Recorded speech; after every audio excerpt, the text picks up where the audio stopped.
case briefs, and so much more. LSData's got what you're looking for.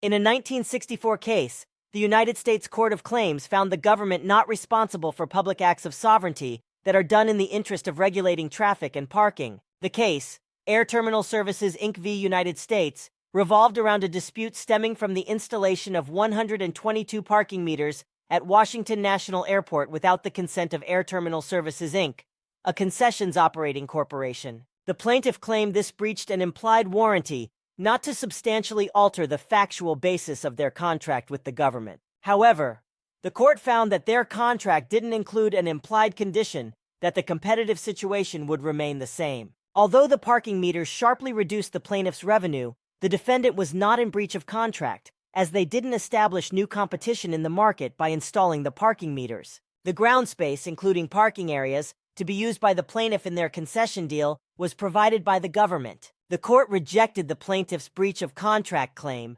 dismissed their petition, and found the government not liable for installing the parking meters without consent.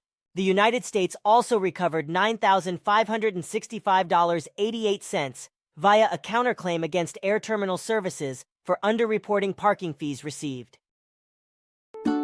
Case briefs, and so much more.